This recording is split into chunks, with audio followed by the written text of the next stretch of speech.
뭐 제 유튜브 채널 옛날부터 보신 분들은 알겠지만 제 유튜브는 뭐 원래부터 전형적인 남초 채널이었습니다. 그래서 전체 구독자의 13%가 여성이었고 그리고 87%가 남성이었는데 제가 방금 전 다시 한번 궁금해서 봤거든요. 와, 놀라운 일이 벌어졌어.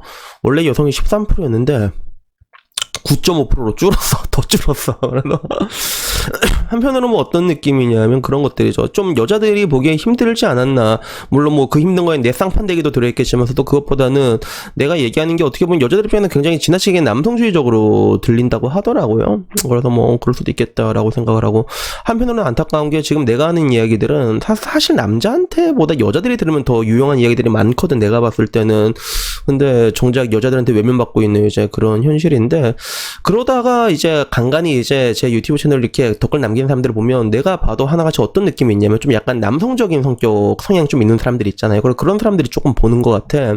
그래서 남자 새끼들은 보통 어떻게 생각하나 이런 것들이 이제 궁금해서 본 사람들도 있고. 근데 그 중에 옛날에 간간히 출몰했던 청설모라는 분이 계시거든요. 이분이 옛날에 댓글을 남긴 게 내가 이제 캡처를 해놓고 언젠가 이 얘기를 한번 해야겠다 싶어가지고 캡처를 해놨는데 오늘 그 댓글을 들고 왔습니다. 댓글을 먼저 읽어드리자면요. 본인 사회 경제적 지위 나쁘지 않고 나름 열심히 살아온 것 같은데 점점 잘난 남자들에게 외면받고 속에 들어온 건 20대 땐 거들떠보지도 않았던 아재들 뿐이라 느낄 때 여자들은 그때 자존감 바닥 찍으면서 결혼 포기했다는 것 같아요. 근데 그게 포기가 되나요? 계속 서글퍼하고 좋은 사람이 있으면 다시 눈 반짝거립니다 라고 이렇게 얘기를 했는데, 이게 프사가 굉장히 작지만 뭔가 되게 이쁜 것 같아. 그치? 약간 그런 느낌 있잖아. 남자들도 귀신같이 보잖아. 근데 이분이 말했던 이 비슷한 얘기를 내가 되게 많이 들었거든. 비슷한 얘기를 되게 많이 들었어. 내 주변에 있는 사람들 되게 많이 들어가지고 오늘은 이 주제에 대해서 얘기를 하게 되는 건데, 어떻게 보면 이게 어떻게 그런 느낌이죠. 30대 여자가 현타를 느끼는 경우라고 볼 수가 있는데, 이 현타라는 게 뭐 다 오게 되는 것 같아. 여자라면 이 30대 느끼게 되는 현타. 아까 말한 것처럼 옛날엔 분명히 내가 거들떠보지도 않았던 사람들, 그런 사람들한테만 연락이 온단 말이야. 그래서 말한 것처럼 이제 아재들이한테나 이제 소개팅이 준 매칭이 되고 이제 거기서 이제 현타를 느끼게 되는 것들인데, 일전에 이게 제가 이렇게 보면 제 주변에 이런 경우가 많았어요. 왜 이런 부분에서 현타가 온다기보다는 그 반대, 자기는 되게 열심히 살아왔는데 스펙도 굉장히 키워왔는데 젊었을 때보다, 근데 내 친구를 봤을 때 내 친구가 나보다 아무것도 안 해도 더 잘 산다는 거야. 어떻게 아무것도 안 하면 더 잘 살겠어? 남편을 잘 만났거든. 그러니까 자기는 진짜 열심히 이제 족빠지게 일해서 뭐 조시 없으니까 젖빠지게 일했다 치자. 그렇게 젖빠지게 일해가지고 올라왔다고 하면, 그렇게 해서 자기가 누리는 인생보다 얘가 누리는 라이프의 그런 뭔가 스타일이 자기가 봤을 때는 더 이게 값지게 사는 거지, 더 이게 잘 사는 것처럼 보이는가 봐. 왜? 그 여자는 일을 안 하니까 일단. 근데 일을 안 하고 잘 사는 이면은 결국에는 이게 멋진 남편, 능력 있는 남편을 만나가지고 이렇게 잘 살고 있으니까 그때 현타가 오지게 왔다고 하더라고. 그게 되게 현타가 많이 왔나 봐. 근데 이런 얘기를 하는 여자들의 공통점, 그러니까 이런 사람들이 보면 주변에 다 한 명씩은 있거든. 여자들을 보면 이게 소위 말하는 이게 좀 나름 이제 사회적 입지나 이런 게 올라간 여자들 주변에 보면 이런 스타일이 한 명씩 있단 말이야. 근데 그 남편을 잘 만났던 여자들을 보면 굉장히 높은 확률로 어릴 때 시집간 여자가 되게 많거든요, 사실. 그래서 이런 것들이 일전에 말했던 여자들이 겪는 하나의 딜레마인 것 같죠. 그래서 딜레마이기도 하고 결국에 나이 들어서 현타가 이런 부분에서 온다고 하는 것들인데, 저는 일단은 여기에 대해서 말하고 싶은 게, 사실 여자가 이게 나는 그래, 이게 그런 말들 많이 하잖아. 흔히 결혼 시장에서 젊음을 뛰어넘는 스펙이란 건 없다, 여자한테란 말 하는데, 난 그렇게까지는 생각하지 않거든. 그렇게 극단적으로 생각하지는 않는단 말이야. 여자가 뭐 이게 열심히 살아왔으면, 열심히 살면 이게 젊음 같은 건 이제 일하다 보면 없어질 거 그러잖아. 그러더라도 자기가 뭔가 이뤄놓은 게 있고 인적 자본을 이렇게 발전시키고 그러면 굳이 결혼 같은 거 안 해도 혼자 살 수 있잖아. 그것만 해도 얼마나 대단한 거야. 그런 것들이 있는데, 문제는 내가 결혼 시장에 다시 진입을 하려고 하니까 그때 이게 발생이 되는 것 같아요. 내가 이만큼 커게 되면 적어도 여자 입장에서는 자기보다, 좋게 말하면 자기가 존경할 수 있는 남자를 원하게 되는 건데, 나쁘게 말하면 일단 스펙적으로 자본사회에서 나보다 무조건 돈을 많이 벌어야 된단 말이야. 근데 내가 이만큼 캐파가 커진 거야. 그러면 나보다 돈 많이 버는 사람들의 관점은, 사실 돈을 진짜 많이 버는 사람들 있잖아요. 거의 이쯤 되는 남자 새끼들은 경쟁에 미친 새끼들이거든. 그런 애들은. 그러니까 그런 애들은 그냥 죽으라 일만 한 경우가 많고, 그러다 보니까 똑같이 돈 많이 번 여자보다는 내가 열심히 일하고 집에 와서 이렇게 쉴 수 있는 거, 니즈가 다르단 말이야. 그래서 매칭이 더 안 된다고 얘기를 했었잖아요, 이런 것들이. 그런 것들이 이제 동시다발적으로 오니까 여기서 여자들도 이제 현타가 오는 것들이지. 사실 뭐 내가 봤을 때 이게 현타까지 올 일인가 싶기도 하고, 요즘 안 그래도 뭐 특히나 뭐 남녀평등이나 뭐다 그래서 여자 같은 경우도 돈 많이 벌잖아. 그러면 그냥 젊고 어리고 잘생긴 놈 잡아갖고 내가 먹여 살줄게 이러면 남자들 줄 설걸. 막말로 진짜 돈 많이 버는 여자가 한 40살쯤 돼가지고 베트남에 이제 구인 내는 거야. 그래서 한국에 와서 넌 설거지 집안일만 해라 다소곳하게 그래가지고 내가 먹여 살게 라고 하면 베트남 남자들 많이 올 거란 말이야. 진짜 줄 서서 기다리고 있을걸. 근데 문제는 이걸 남자들은 하잖아. 실제로 많이 하잖아. 많이 해서 뒤통수도 오지게 맞아도 끝까지 하잖아 그걸. 근데 여자는 이걸 잘 못해. 그래서 이게 내가 봤을 때 지금 대한민국이 그 가운데에 있어. 그 선진국과 가부장 사이에 이 가운데 이게 뭔가 혼돈의 소용돌이 안에 있는 그런 것들이거든요. 그래서 서구권이나 이런 데 가다 보면 여자가 돈 많이 벌면 그쪽에는 이게 남자 외모 밝힌 사람도 되게 많단 말이야. 일본은 더 많아 내가 봤을 때. 그래서 드라마 같은 거 보더라도 여자가 이제 드라마는 항상 그 시대상을 반영하잖아.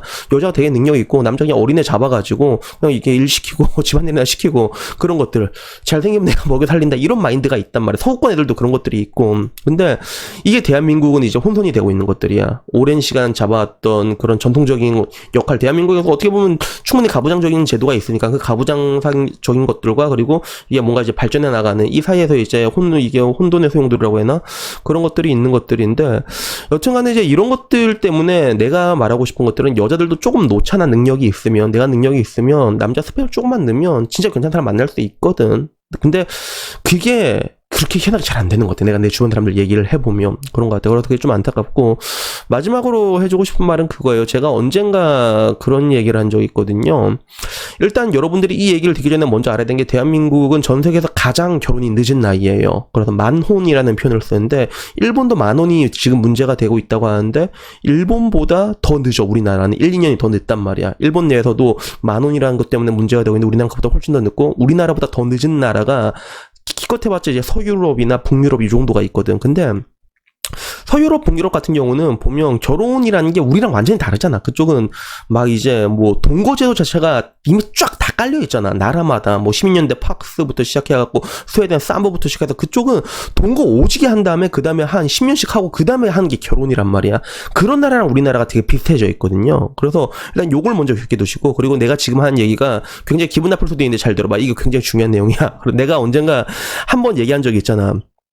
어떤 얘기를 했었냐면 저는 이렇게 여행을 하면서 굉장히 많은 사람들을 만나는데 그 사람들 중에서 나이 든 사람들도 좀 있었거든요. 근데 이 사람들이 젊었을 때는 힘있고 이렇게 돈 많을 때는 이 여자 다 후리고 다니다가 한 나이 한 이제 40대 꺾이고 50 가까이 되니까 이빨이 빠지는 거, 이빨 빠진 호랑이 되거든. 남자들 그 나이 때 되면. 그러다 보니까 내가 이제 힘 빠지고 그러다 보니까 그제서야 다들 결혼하고 싶다고 얘기하는 거야. 그래서 내가 다 물어봤거든. 결혼하고 싶어요? 지금이라도 할 수 있으면 할 거예요? 라고 하니까 할 수 있으면 할 거다 이렇게 얘기하는 거더라고. 난 그때 이 사람들 얘기해보고 진짜 이기적이라고 느꼈거든. 뭐가 이기적이야? 자기가 힘있고 권력이 있고 그럴 때는 오만주제 다 후리고 다니다가 이제 와서 늙고 힘없어지고 이빨 빠지니까 그제서 자기를 의탁하고 싶어하는 이 모습 자체가 굉장히 이기적이라고 생각했단 말이야. 근데 이 모습은 남자들만의 모습이 아니라는 것들이에요. 그래서 여러분들이 잘 생각하셔야 되는 게 이게 진짜 여자에게 젊음이란 스펙을 이게 분명히 이게 단순히 스펙으로 말하고 싶진 않은데 근데 일전에도 얘기했잖아. 이게 되게 이쁜 여교사가 있다고 치자. 근데 36살이 이쁜 여교사가 결혼 시장에서 얼마나의 위치를 가질 것 같아요. 여러분이 생각했을 때. 근데 그 이쁜 여교사가 26살이잖아. 그러면 의사 변호사 후릴 수 있다니까. 확률이 있어. 그러니까 확률이 약간 해볼 만한 게임이란 말이야. 그게 뭐 그렇게 무조건 된다는 건 아니지만 그래서 그런 게 있단 말이에요. 그러니까 여러분들이 진짜 결혼 시장에 여자들 같은 경우는 내가 결혼 시장에 뛰어들어야겠다라는 생각 들잖아. 그러면 진짜 이 젊음이라는 게 이게 엄청나게 강한 스펙이라는 것들에 대해서 한번 생각을 해봤으면 좋겠어요. 그래서 역설적으로 여러분들이 아무것도 없더라도 그냥 젊잖아. 그러면 결혼 시장에 일찍 뛰어들면 괜찮은 남자들을 이제 잡을 수가 있다는 것들이에요. 그래서 요런 것들에 대해서 한번 생각을 해봤으면 좋겠습니다. 여튼에 뭐 오늘도 뭐 얘기하고 나니까 이거 내가 항상 이런 얘기하니까 여자들은 날 별로 안 좋아하겠지, 그치? 근데 이게 사실이라고. 그러니까 항상 이게 듣기 좋은 말보다는 쪽 같은 말이 그 여러분들의 인생에 실제로 더 도움이 되는 것들이거든요. 그래서 아무쪼록 이게 얘기를 하고 나니까 이 이야기는 제 유튜브를 구독하고 계시는 9.5%의 여자분들 위한 그런 이야기가 된 것 같습니다. 아무쪼록 청설모님 현타 빠지지 마시고 뭐 지금도 이제 그 눈을 보는 관점만 바꾸면 좀 어리고 몸 좋고 그런 애들 얌전하고 이런 애들 이렇게 만날 수 있으니까 그렇게 해서 갖고 뭐 이렇게 뭐 잘 이렇게 만나시길 바랍니다. 여튼 뭐 오늘 영상은 여기까지입니다. 영상이 마음에 드셨으면 좋겠고요. 다음에는 뭐 조금 더 좋은 영상으로 찾아뵙도록 하겠습니다. 이상입니다. 감사합니다.